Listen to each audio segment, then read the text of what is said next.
En los estudios y devocionales que llevamos cada semana como iglesia, algunos habrán notado que ya se empezó a relacionar el Antiguo Testamento con el Nuevo.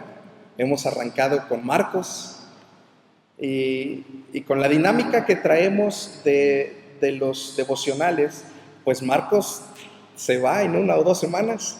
Así que he buscado un pasaje de Marcos, tal vez de los más teológicos que Marcos toca ahí en su evangelio. Y quisiera compartir con ustedes algunos datos importantes sobre Marcos. Algunos creen que Marcos fue el primer evangelio que se escribió. Hay evidencia teológica e histórica de que no fue Mateo. Incluso hay evidencia literaria en Mateo de lo que escribió Marcos. Algunos creen que Mateo toma mucho de esta referencia teológica de Marcos para escribir el Evangelio de Mateo. Así que por alguna razón, entendemos que se haya puesto de manera Mateo, Marcos, Lucas y Juan. Pero la historia teológica, los comentaristas modernos, con los nuevos estudios que se hacen a partir de 1947, que se encuentran los rollos del Mar Muerto, algunos han identificado a Marcos como el primer evangelio. Y es interesante, porque vamos a ver cómo Marcos toca pasajes muy profundos acerca de Jesús. También quisiera compartir un poco acerca de cómo ve Marcos a Jesús. Cada uno de los evangelios ven a Jesús de alguna manera. Por ejemplo, Mateo lo ve como rey, pero Marcos lo ve como el siervo sufriente.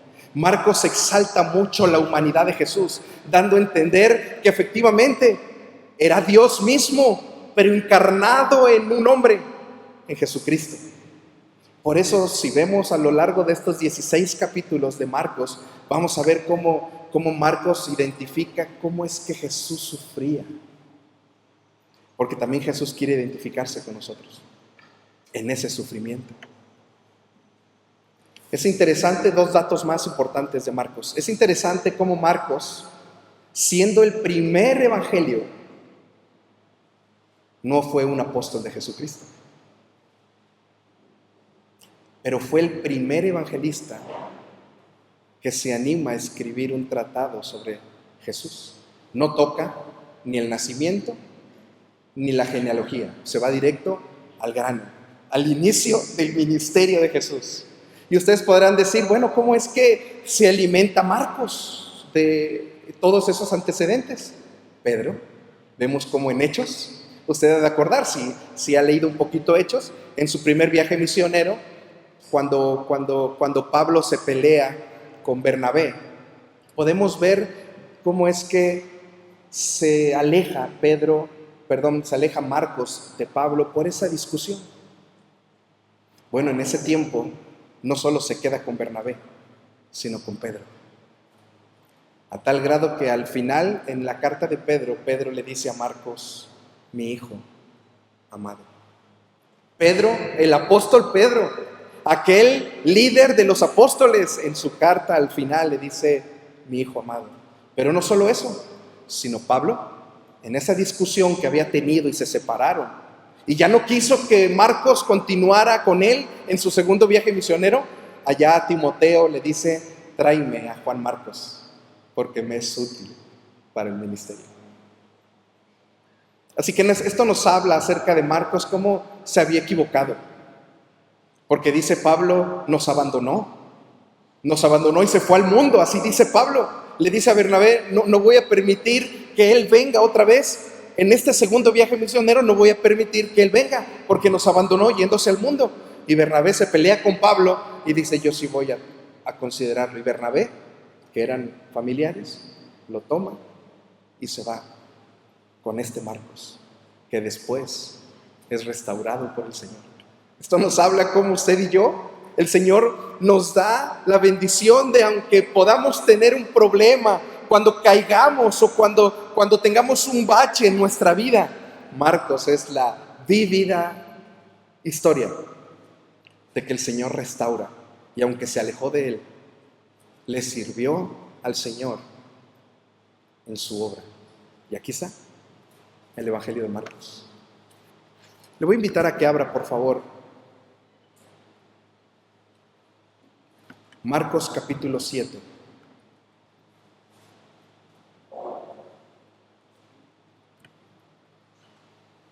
Le voy a hacer una pregunta, no me responda, pero le voy a hacer una pregunta.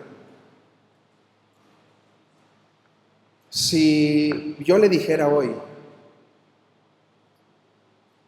¿qué es aquello que más daña el día de hoy al Evangelio o incluso a la iglesia del Señor?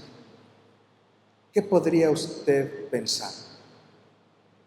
Otra vez, ¿qué es lo que daña al Evangelio o incluso a la iglesia del Señor el día de hoy?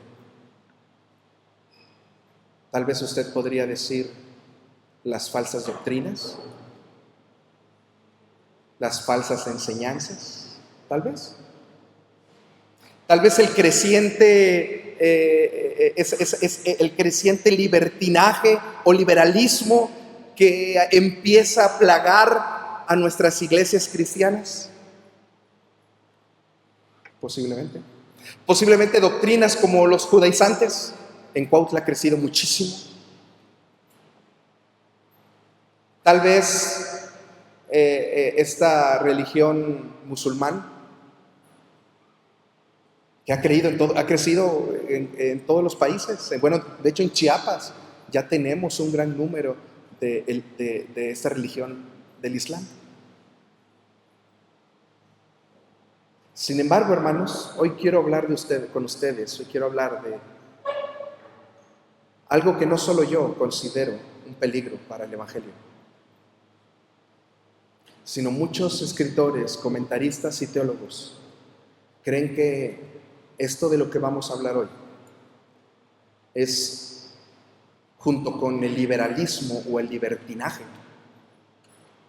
el mayor daño que hay para el Evangelio. Lo interesante es que estas dos cosas,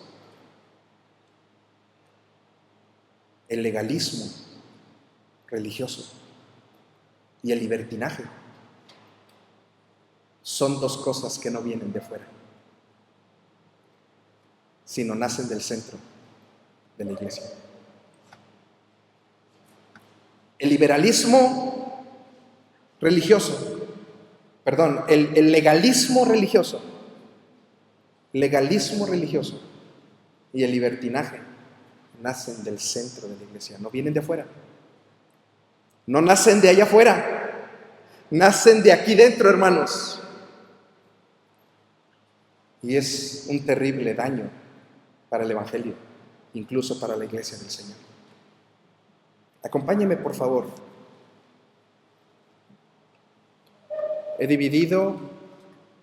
Le he llamado a la predicación lo que contamina al hombre.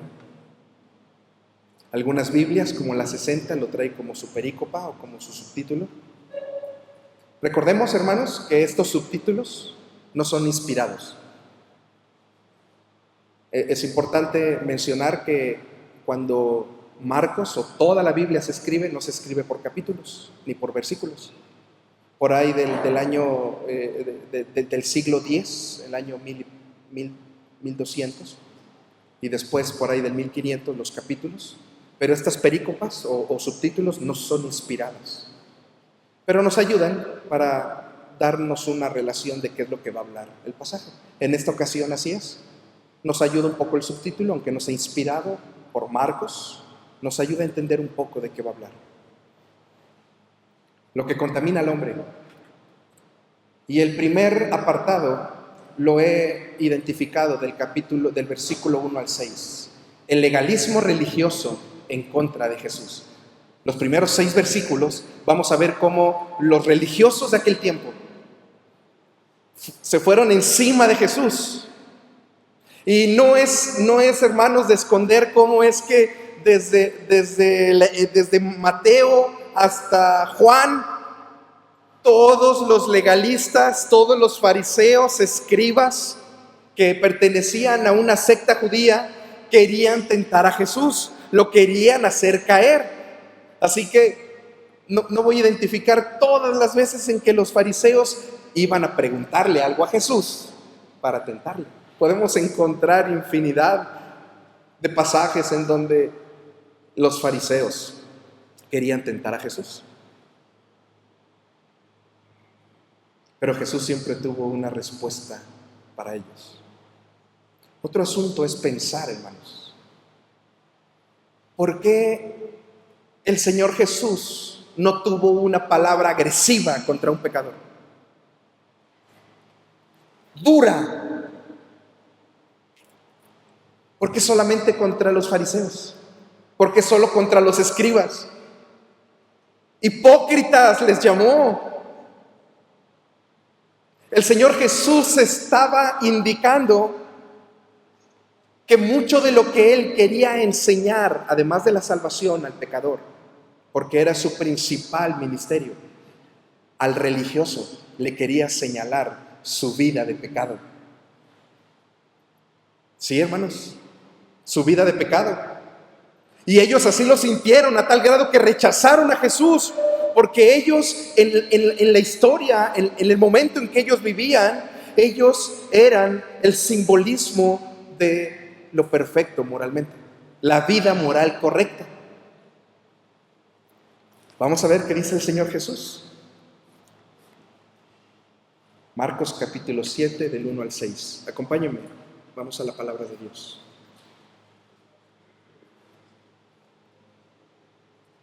Verso 1.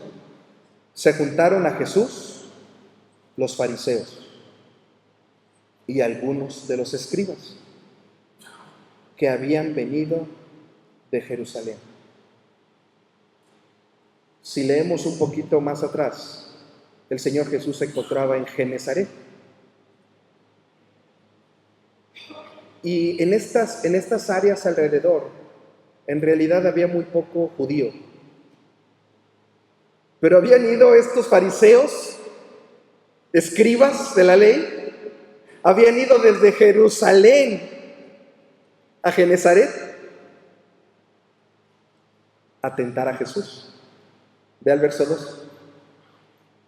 Los cuales, viendo a algunos de los discípulos de Jesús comer pan con manos inmundas, esto es, no lavadas, los condenaban.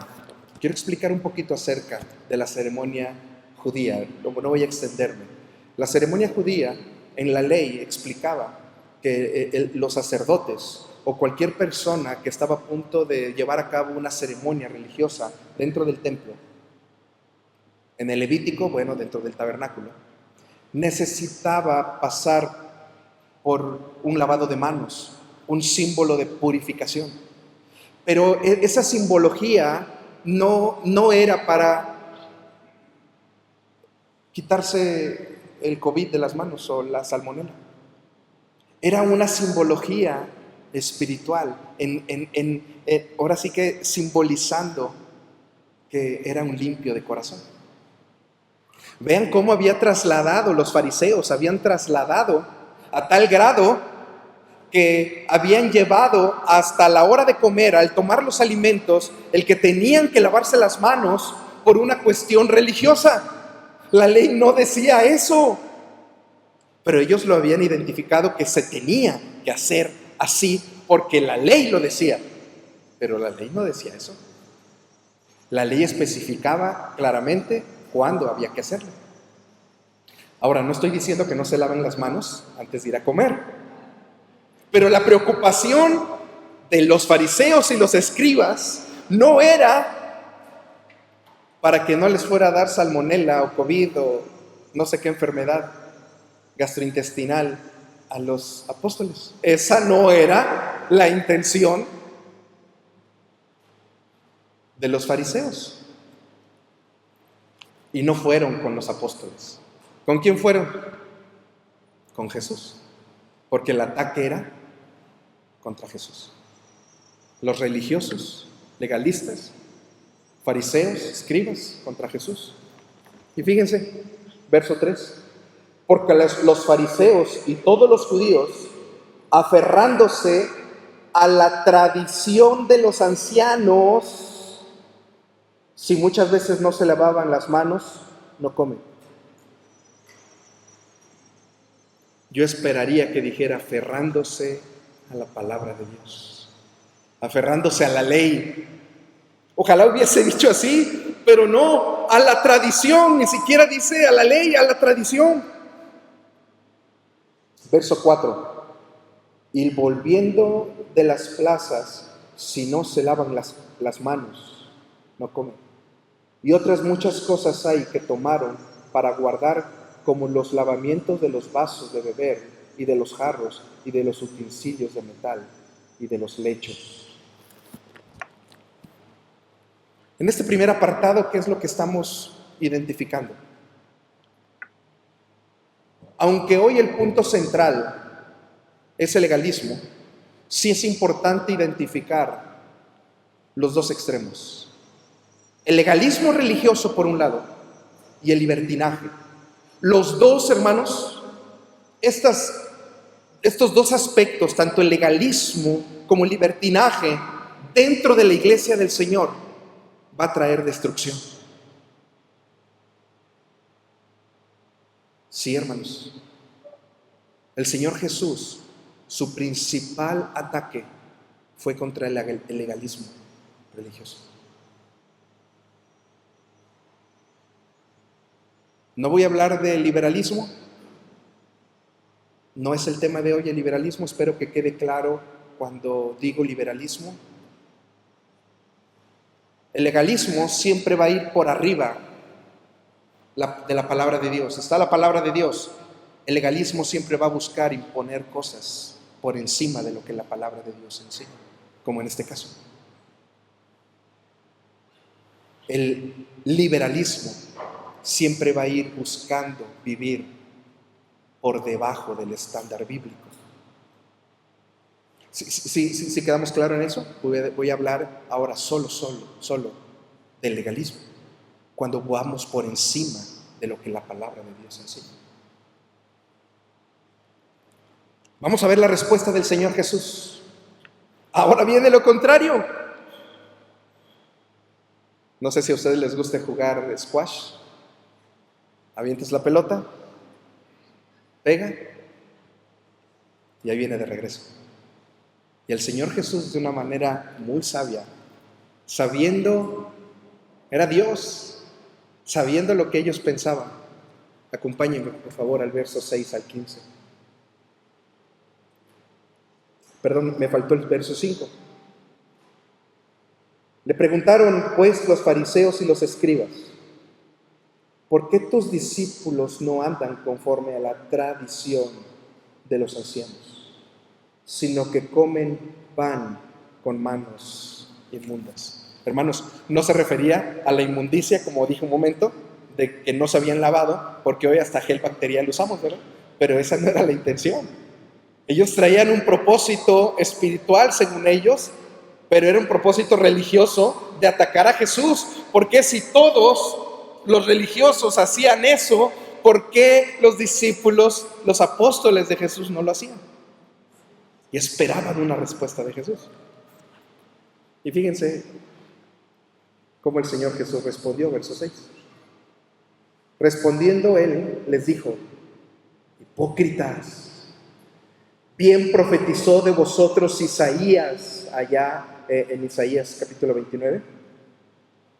Este pueblo de labios me honra, mas su corazón está lejos de mí, pues en vano me honran, enseñando como doctrinas mandamientos de hombres. El Señor Jesús estaba diciendo: su vida está en pecado, porque están viviendo lejos de mí. Quieren vivir cumpliendo reglas, cumpliendo disposiciones, cumpliendo solo por cumplir, pero su corazón no me adora.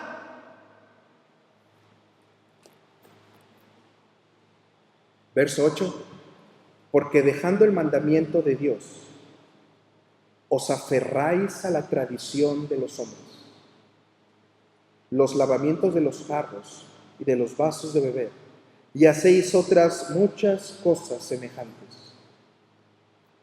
Les decía también, pongamos atención, este es uno de los pasajes centrales del sermón. Bien invalidáis el mandamiento de Dios para guardar vuestra tradición. Porque Moisés, dice el verso 10, porque Moisés dijo, honra a tu padre y a tu madre. Eso, Éxodo 20. Y el que maldiga al padre o a la madre muera irremisiblemente, allá en el siguiente capítulo de Éxodo 21. Pero vosotros decís, dice el verso 11, pero vosotros decís, basta que diga un hombre, el padre o la madre, es corbán, que quiere decir mi ofrenda a Dios, todo aquello que pudiera ayudarte, y no le dejáis hacer más por su padre o por su madre, invalidando la palabra de Dios con vuestra tradición que habéis transmitido, y muchas cosas hacéis semejantes a estas. Y llamando así a todas las multitudes, les dijo, oídme todos y entended. Hasta ahí nuestra lectura. ¿Qué es lo que está diciendo el Señor Jesús? En la ley se decía que debemos honrar a nuestros padres y nuestra madre, y que muera todo aquel que no lo haga. Pero también la ley enseñaba que si yo tomaba esto que yo tenía, una casa, una cuenta de banco, y mis papás estaban en una necesidad grave por no tener que comer, por no tener que vestir, por no tener dónde vivir, y yo como hijo mal agradecido no ofrezco esa casa o ese dinero o ese recurso para que él pueda venir a vivir conmigo o a morar en esa casa o a usar ese recurso para que él pueda vivir, entonces soy un hijo ingrato. Si yo no uso ese recurso, soy un hijo ingrato, y la ley decía que debía de morir. Sin embargo, la ley mencionaba que si yo ponía ese terreno, ese recurso, esos recursos materiales, lo ponía y le llamaba corbán, le decía corbán, es decir, dispuesto al Señor. Entonces la ley me quitaba de todo peso de ese mandamiento. ¿Sí me explico? Es decir, tengo una casa, pero no quiero dársela a mis papás para que ellos ahí vayan a morir de viejos. Yo tengo una cuenta de banco y yo no quiero que esa casa o ese dinero que yo tengo, yo no quiero darles. Estoy peleado porque solo quiero para mí, por lo que sea. Entonces iban a la ley, iban con los sacerdotes y decían, este dinero, este recurso, estas vacas, estas casas, los quiero poner al servicio del Señor. Entonces, en aquel entonces se ponía y ya no estaba obligado el hijo a ofrecérselo a los padres. Y el Señor Jesús le dice, ustedes están haciendo eso. Están transgrediendo la ley usando... Yo soy abogado, hermanos. No sé si hay algún abogado aquí, pero siempre... Bueno, quiero aclarar, era abogado. Ya me arrepentí, hermanos. Ya soy ministro de la palabra. Siempre nos dicen que los abogados andamos buscando la manera de cómo torcer la ley, de cómo buscar que, si algo aquí dice, buscar la manera de que diga otra cosa. No está mi esposa, ¿verdad? Bueno, están mis suegros, espero que no le digan. Pero mi esposa, cuando discutimos en algún punto, me dice, eres abogado, no te puedo ganar. No, hermanos, ya me arrepentí. Pero algo así sucedía con los religiosos de ese tiempo. Buscaban transgredir la ley para un beneficio personal. Ojalá de verdad hubiese sido para el Señor, Pero estamos viendo cómo versículos atrás el Señor les dice, como decía Isaías, este pueblo de labios me honra, mas tu corazón está lejos de mí, pues en vano me honran, enseñando como doctrinas mandamientos de hombres.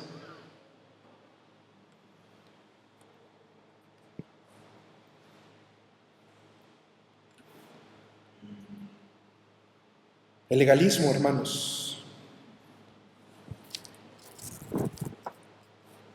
en la iglesia es tan peligroso como el libertinaje. ¿Qué es el legalismo? Antes de hablar de qué es el legalismo, qué podemos entender por legalismo, vamos a ver primero qué no es ser legalista. El que tú te preocupes, hermano, por tener una vida en santidad, no es legalismo. El que tú te preocupes por buscar al Señor de una manera íntegra, en esa intimidad, y decir, Señor, mi corazón está agradecido por lo que tu Hijo Jesucristo hizo en la cruz del Calvario, porque yo estando muerto, mi vida iba directo al infierno. Tú, Señor, has puesto gracia en mi vida, y por tu misericordia hoy yo tengo acceso al cielo. No por mis obras, no por lo bueno que yo sea, sino solo por gracia, pura gracia de nuestro Dios. Gracia sublime, cantamos hace un rato. Así es que el que tú quieras tener una vida en santidad, entregada al Señor, en una adoración continua a Él, que tu corazón, antes que nada, tu corazón tenga un encuentro con Él, antes que otra cosa, que tu corazón en esa integridad quiera buscarle a Él todos los días. Eso no es legalismo.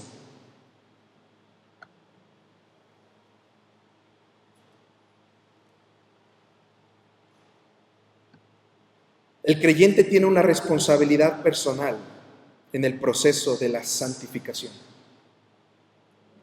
Cuando el Señor nos ha salvado, el Señor nos ha justificado. Cuando tú vienes a los pies de Cristo y dices, Señor, perdóname, me arrepiento, entrego mi vida a ti para que tú hagas de ella lo que bien te parezca, transformes mi vida.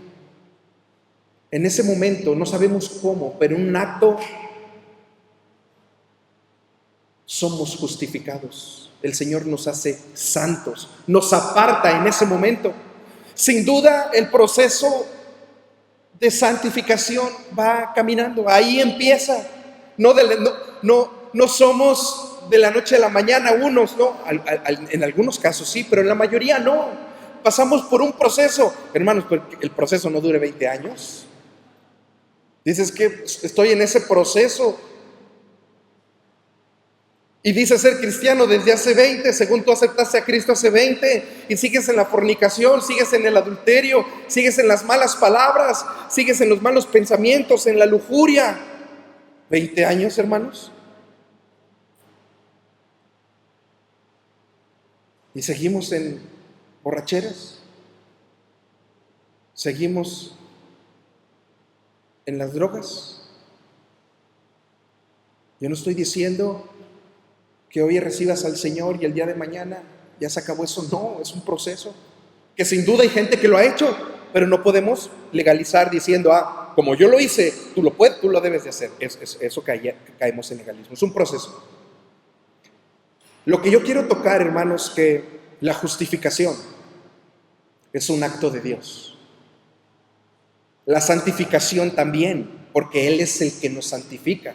Pero a diferencia de la justificación, donde Él nos hizo santos, nosotros tenemos parte en ese camino de la santidad. Porque en nosotros está el apartarnos de esas cosas. Y cuando hablo de apartarnos, estoy hablando del legalismo y del libertinaje. Ahora, ¿qué es el legalismo? Ya vimos que no es. Buscar que tu vida tengas una vida en santidad. Eso no es legalismo. ¿Qué es el legalismo? Acompáñame, pon una marca, ahí tu listón, porque vamos a regresar inmediatamente. Acompáñame a Hechos, capítulo 15. Hechos capítulo 15, verso 1.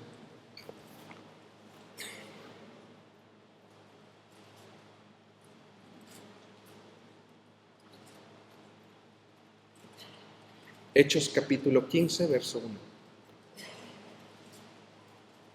Dice así la palabra de Dios. Entonces algunos que venían de Judea enseñaban a los hermanos: si no os circuncidáis conforme al rito de Moisés, no podéis ser salvos. Hermanos, este pasaje está hablando de hermanos cristianos. Pablo estaba en medio de ellos. Ahí se encontraban los apóstoles. Es el concilio de Jerusalén. Venía Pablo, venía de Antioquía, allá al norte de Jerusalén, venía porque algo similar se había dado. Algo se estaba dando. Y entonces, vea cómo dice: si no os circuncidáis conforme al rito de Moisés, no podéis ser salvos. Eran cristianos. Habían optado por caminar en ese camino que el Señor les había mostrado a los apóstoles. Pero ellos querían imponer cosas de la ley antes de continuar con el cristianismo. Todos entendemos lo que es la circuncisión. Es una cirugía que se le hacía a los niños, o bueno, a los adultos, en el miembro masculino. En el Antiguo Testamento era una señal de identificación para el pueblo de Israel.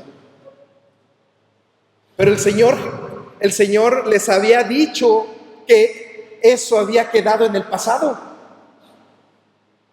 Pero ellos querían continuar haciendo cosas de la ley antes de ser cristianos. Si ustedes quieren hacer una leidita de Gálatas, se la leen en 30 minutos.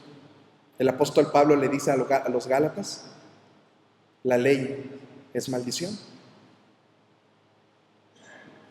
Ya no regreses a los rudimentos, ya no regreses a la maldición, porque en Cristo hay libertad. Cristo nos ha dado libertad de esa ley.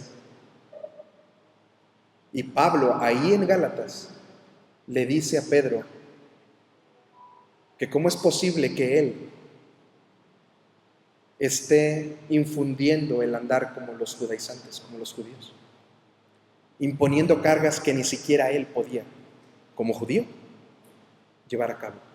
Mucho menos a los gentiles. Aquí está hablando de los gentiles que se quieran hacer judíos y que no vengan, cristianos.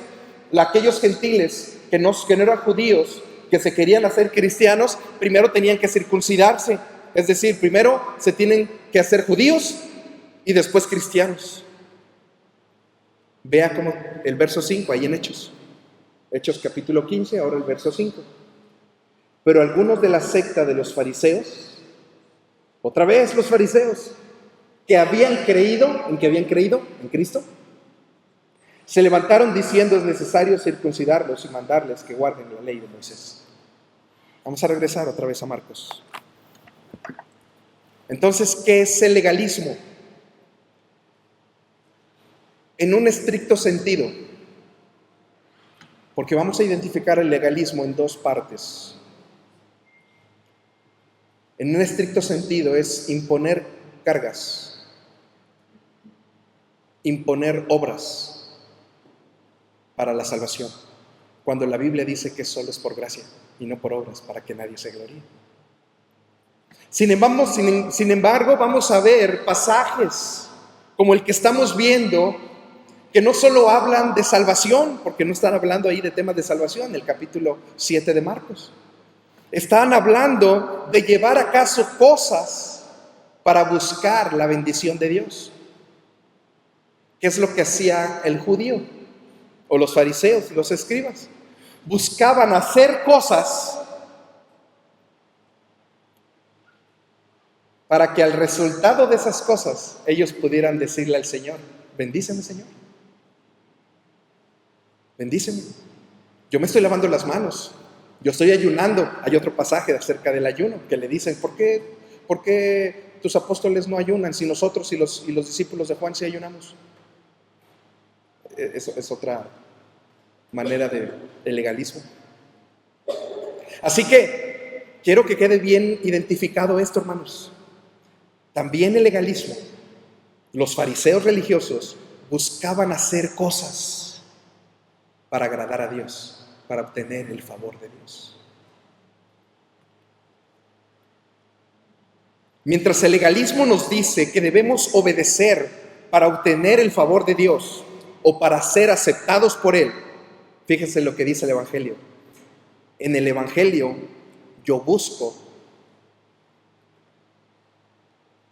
en el Evangelio lo que nos mueve a obedecer es que ya hemos sido aceptados por Dios. Es decir, en el Evangelio lo que me mueve a hacer cosas dentro de la iglesia es el agradecimiento con el Señor Jesucristo de lo que Él hizo en la cruz del Calvario por mí. No sé si podemos identificar estas dos cosas. Déjenme poner un ejemplo. David Aranda se levanta a las 5 de la mañana, hace su devocional, de 5 a 6, oro al Señor, salgo de mi casa, le comparto a un creyente, acepta a Cristo, y le digo: Señor, bendíceme, Señor. Yo ya me levanté a las 5, ya hice un esfuerzo, ya estuve en comunión contigo, ya hasta le compartí a este amigo y aceptó, te aceptó, Señor, bendíceme. Hermanos, no quiero decir que sea malo lo que la persona está haciendo, lo que yo estoy haciendo. No quiero decir que levantarme a las 5 de la mañana y tener una comunión íntima con Dios sea yo legalista. Pero si lo que me está moviendo a hacerlo es buscar la bendición o el favor de Dios, y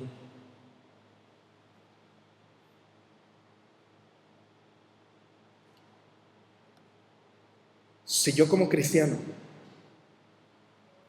he entendido lo que Cristo hizo en la cruz del Calvario, el sufrimiento que Él tuvo en la cruz, si yo logro entender que yo iba directo al infierno, pero por la gracia y el sacrificio de Jesús, ahora si muero estaré en la vida eterna, en el cielo con Él.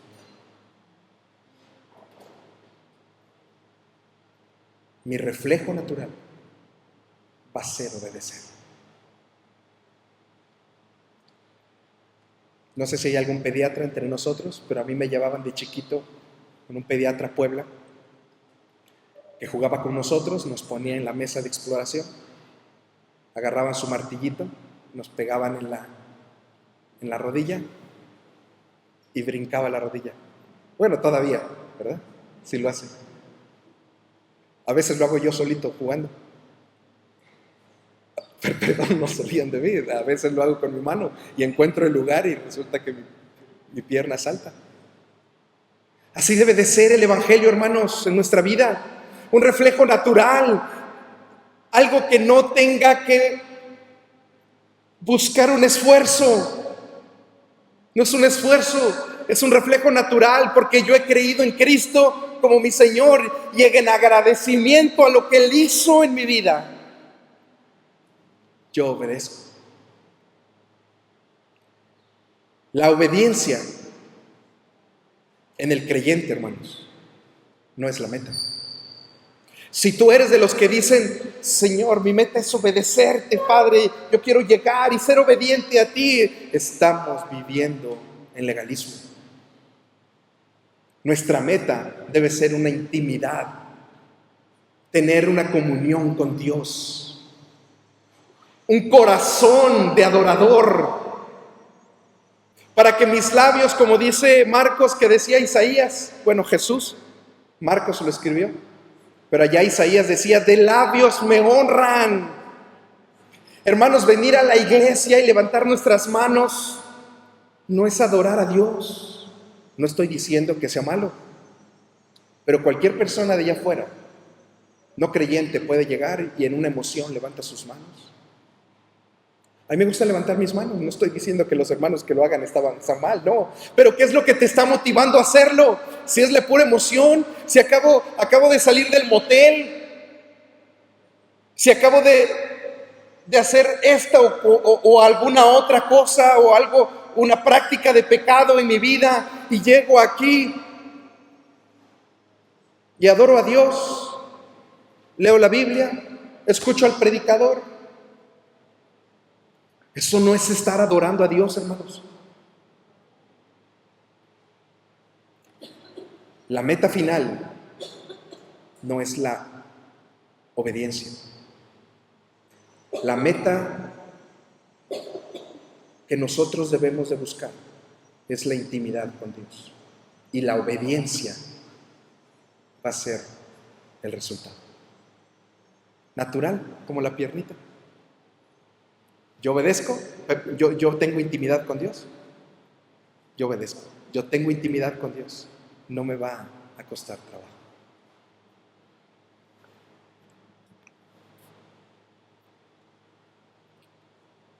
El legalismo conduce a la frustración, hermanos, porque nunca va a ser suficiente hacer algo para sentir que se es aceptado por Dios. Por eso muchas veces en nuestras iglesias la gente está frustrada porque busca hacer. Otra vez, no estoy diciendo que sea malo hacer. No estoy diciendo que sea malo servir, sino que es lo que te está motivando a hacerlo.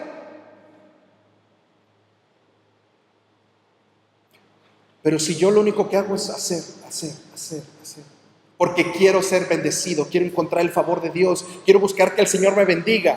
Hermanos, eso es del Antiguo Testamento. Eso es del Antiguo Testamento. En el Antiguo Testamento se buscaba hacer obras de la ley para buscar el favor de Dios. ¿Recuerdan ese pasaje? Traed los diezmos a la alfolí y hay alimento en mi casa y probadme ahora en esto. Si no, yo os abriré las ventanas de los cielos y derramaré bendición hasta que sobreabunde. El Señor ya derramó bendición hasta que sobreabunde en nuestra vida. El Señor ya abrió las ventanas de los cielos. Mandó a su Hijo Jesús a morir en la cruz del Calvario por ti y por mí. ¿Qué más queremos? ¿Qué más bendición quieres, hermano? No estoy diciendo que no diezmes, que no ofrendes. Pero si tú lo haces para buscar que el Señor te bendiga, estás viviendo en un legalismo religioso. Yo diezmo, yo ofrendo, porque el Señor ya me bendijo. Porque el Señor ya derramó las ventanas de los cielos, ya abrió las ventanas de los cielos y derramó sobre mí su bendición, derramó su Espíritu Santo. Hechos 1:8 dice, y me seréis testigos cuando yo he venido sobre vosotros el Espíritu Santo, y me seréis testigos. Ese poder del que habla Lucas en Hechos 1:8 es el Espíritu Santo. Y recibiréis poder. Si tú has recibido a Cristo como tu único y suficiente Salvador, tú tienes ese mismo poder. Yo tengo ese mismo poder del Espíritu Santo para ser testigo a todas las naciones. No tengo el poder para hablar en lenguas, No dice ese pasaje. Y tendréis poder para hablar en lenguas, y tendréis poder para levantar muertos, y tendrás poder para poner tu mano sobre el moribundo y en ese momento levantarlo. No dice eso el pasaje. Y tendréis poder cuando haya venido sobre vosotros el Espíritu Santo. Y ese poder va a ser para que tú seas testigo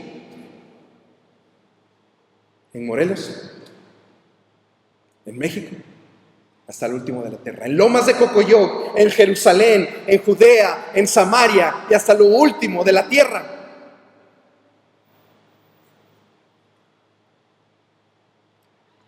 Si nosotros buscamos el estar haciendo para encontrar un favor de Dios, eso nos va a llevar a la frustración, porque jamás vamos a poder encontrar que somos aceptos delante de Dios.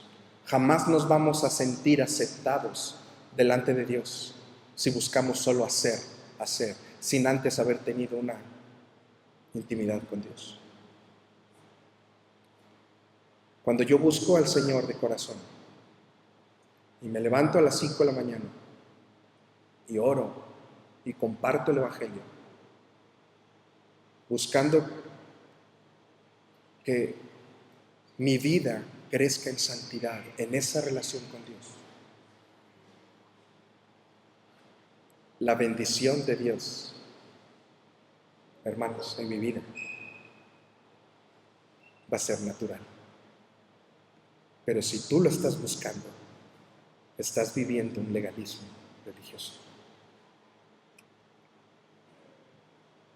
Las personas se alejan del Evangelio o incluso de la iglesia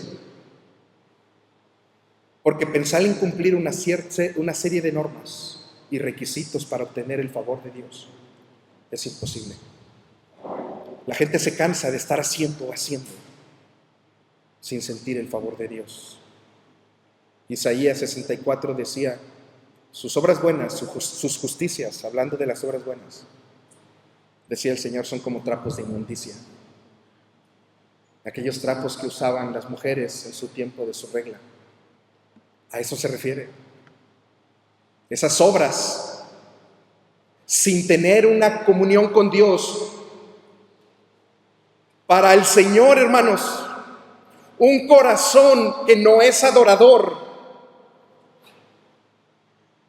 y hace cosas por hacerlas sin tener una comunión con Dios, buscando ese favor de Dios, dice la palabra de Dios que para Él esas obras son trapos de inmundicia. Esos trapos usados que se usaban cada 28 días en las mujeres. Tus obras esos son, si no tienes un acto de adoración en tu corazón. Los judaizantes imponían cargas para obtener el favor. Tú puedes estar haciendo lo correcto por una motivación incorrecta. Y quiero concluir con el último versículo que nos hace falta. El verso 15, Marcos 7:15.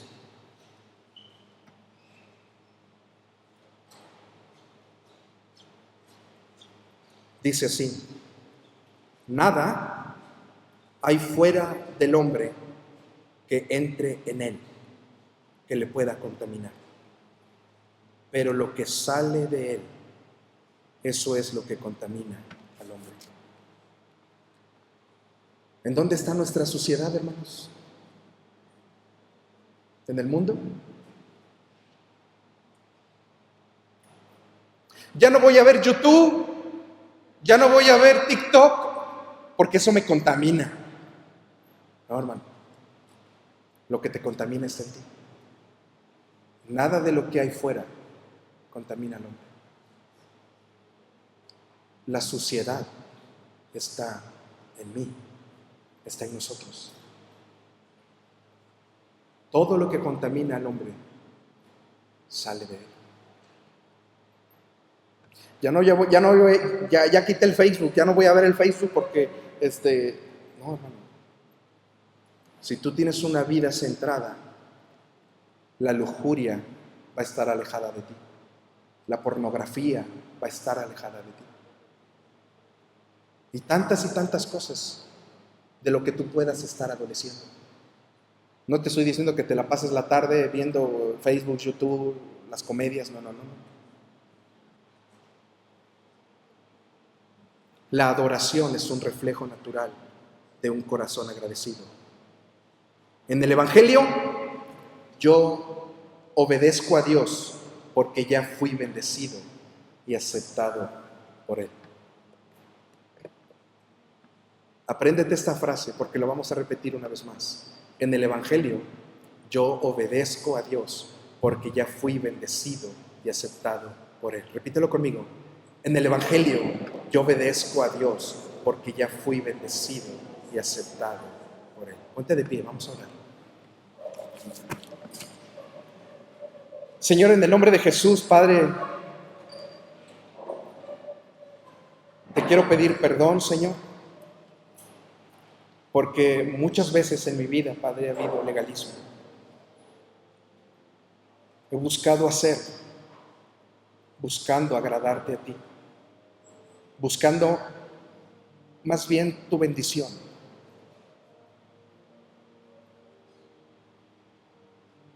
Muchas veces he hecho cosas, Señor, esperando que tú me bendigas, porque yo ya hice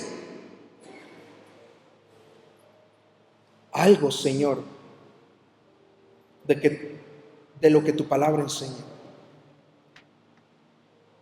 Perdóname, Señor. Delante de ti, Señor, está tu iglesia, palabra de vida.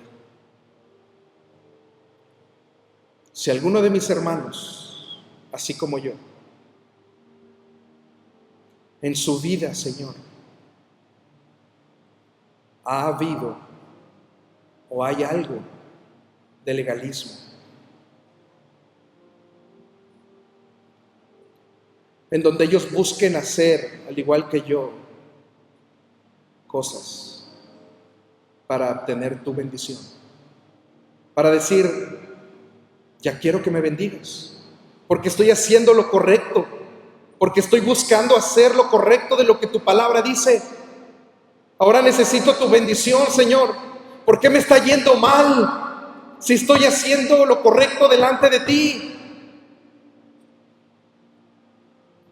Que podamos entender que si hoy tú nos quitas todo lo que tenemos,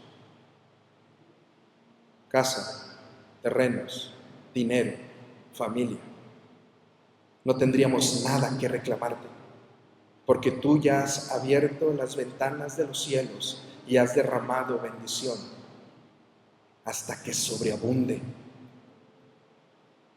tu Hijo Jesucristo, y seguirá abundando hasta la eternidad, porque estaremos con Él. Si como iglesia, Señor, te hemos fallado, perdónanos, Señor. Y usa nuestras vidas para tu gloria, Señor. Haz lo que mejor te parezca con tu iglesia. En el nombre de Jesús oramos, Padre. Amén.